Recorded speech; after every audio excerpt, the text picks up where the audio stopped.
No Viver Ciência de hoje, os desafios do trânsito brasileiro. Cientistas desenvolveram um novo sistema para avaliar a qualidade do pavimento e evitar buracos na pista. Tem ainda um estudo que analisa o perfil do brasileiro que ainda bebe e dirige depois. Dá para saber até em quais regiões isso é mais comum. Tem ainda um levantamento sobre as mortes no trânsito de Goiânia. Tudo isso você confere agora, porque está na hora de Viver Ciência.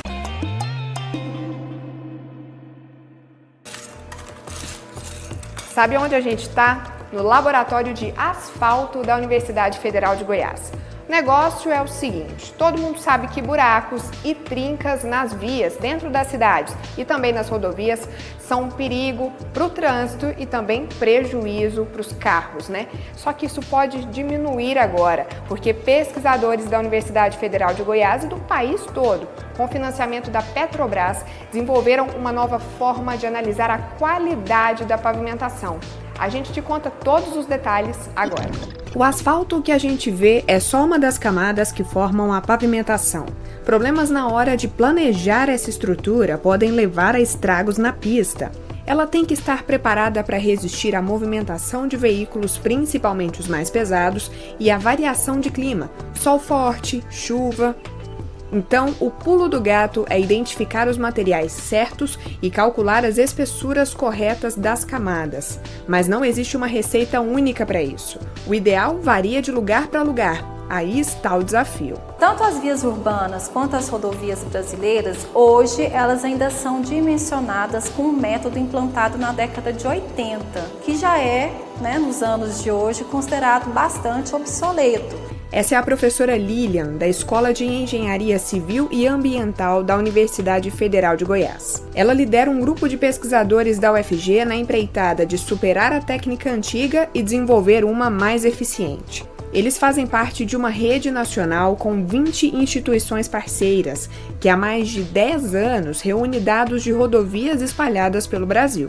Os materiais usados nesse pavimento asfáltico, ele tem que ter flexibilidade. O que é isso? Quando a carga dinâmica passa, quando o veículo passa em cima, ele vai deformar. Isso é esperado. Só que é uma deformação tão pequena que a olho nu a gente não enxerga, a gente não acompanha. Ele vai deformar, mas a carga passou, o esperado é que ele volte. Então isso é ser resiliente. Enquanto a estrutura está tendo essa resposta, está tudo bem, está funcionando tudo sem problema algum. Quando ele começa a não voltar tudo, ou seja, deixa de ser resiliente, é quando os problemas começam a aparecer. Começam umas trincas que, se não forem tratadas, elas vão aumentando de tamanho por causa da ação contínua do tráfego, da variação de temperatura, da penetração de água da chuva, e aí a degradação vai aumentando. Ou também pode acontecer afundamentos permanentes.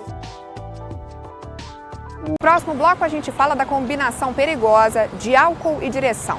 Um estudo identificou o perfil geral dos brasileiros que ainda fazem isso e até descobriu em que regiões esse erro é mais comum. Não sai daí.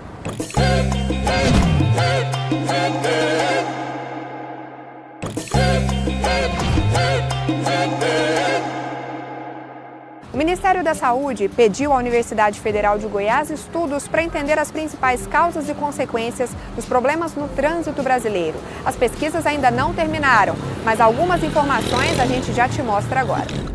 O objetivo do Ministério da Saúde é avaliar o programa Vida no Trânsito, que é um programa de intervenção para a segurança no trânsito, para reduzir esses fatores de risco e reduzir as mortes e as internações hospitalares por causa de acidente de trânsito. Hoje chega a 60%, 70%, 80% de ocupação dos leitos de urgência com vítimas de acidente de trânsito. Esse programa Vida no Trânsito tem como objetivo trabalhar com foco em 2 fatores de risco, que é velocidade excessiva e uso de álcool e direção. A gente pode falar que ainda é muito comum beber e dirigir aqui no Brasil? Sim, o Brasil é um dos países que tem uma alta prevalência de beber e dirigir. Existem desigualdades regionais no Brasil, ela é mais prevalente aqui na região centro-oeste, na região nordeste e menos prevalente na região sul ou sudeste. É um fator extremamente importante, como causa de morte, causa de lesão causada por acidente de trânsito. Uma das pesquisas que fazem parte desse estudo é a do Rafael, que buscou entender o perfil de quem bebe e dirige aqui no Brasil. Rafael e o orientador professor Otaliba levaram em conta dados de duas pesquisas do Ministério da Saúde. A PNS, Pesquisa Nacional de Saúde, feita em 2013 em parceria com o IBGE, nas capitais e no interior, e o Vigitel, feito desde 2006, com dados só das capitais. No inquérito da PNS, que é um inquérito domiciliar direto, em que os entrevistadores foram nas residências, nós verificamos uma prevalência de 24,1% para beber e dirigir, ou seja, 1 a cada 4 condutores bebem e dirigem. E as maiores taxas foram encontradas na região centro-oeste do Brasil e na região nordeste, e as menores na região sul e sudeste. No Vigitel, nós encontramos uma taxa, uma prevalência de 15,1% para beber e dirigir. As capitais com maiores taxas foram Palmas, Teresina, Cuiabá e Florianópolis. As menores foram Recife e Rio Branco. Quando a gente vê essa relação da pessoa admitir que bebe e dirige, é qualquer quantidade de bebida ou uma quantidade determinada pela pesquisa?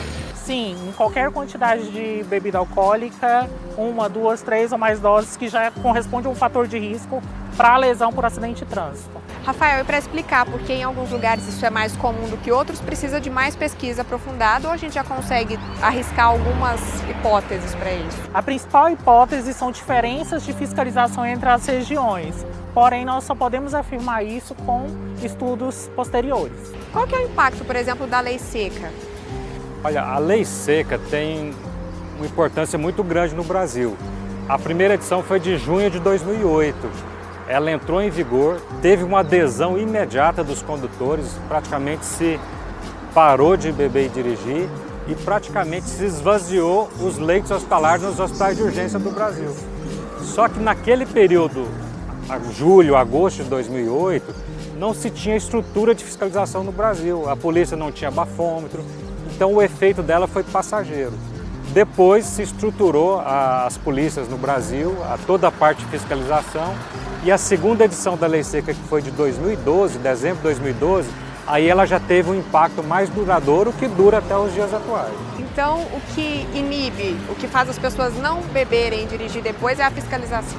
Sim, para a população adulta, o fator mais importante é fiscalização. Para crianças, para adolescentes, aí tem todo um componente também de educação, mas para o adulto tem que ter fiscalização mesmo.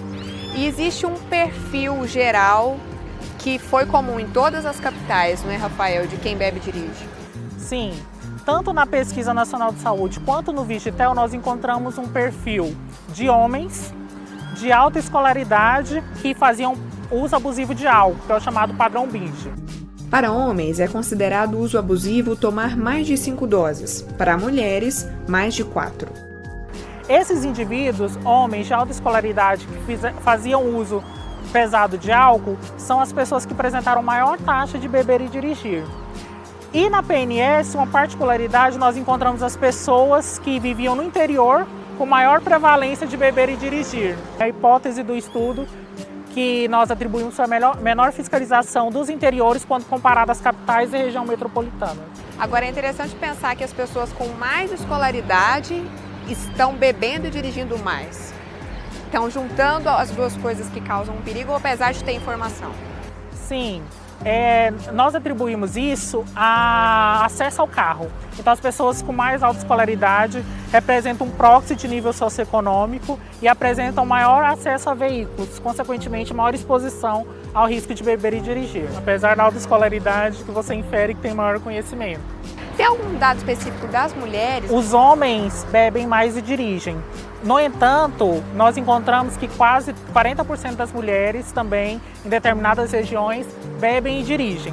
Em especial na região norte, não teve diferença entre os sexos. Os homens bebiam e dirigiam na mesma quantidade do que as mulheres. O que o álcool faz no organismo que prejudica na hora de dirigir? Olha, o álcool ele é uma substância que deprime o sistema nervoso. Então, em pequenas quantidades, ele vai diminuir os reflexos da pessoa. Então, se você está dirigindo, diante de qualquer perigo, o motorista tem que ter agilidade na resposta. O álcool diminui essa agilidade, ou seja, ele aumenta a chance de provocar um acidente de trânsito. Eu sou o inspetor Newton Moraes, trabalho na assessoria de comunicação da Polícia Rodoviária Federal e hoje nós vamos falar sobre os perigos do trânsito. Viajar é bom, é gostoso, mas ela tem muito risco, muito perigo.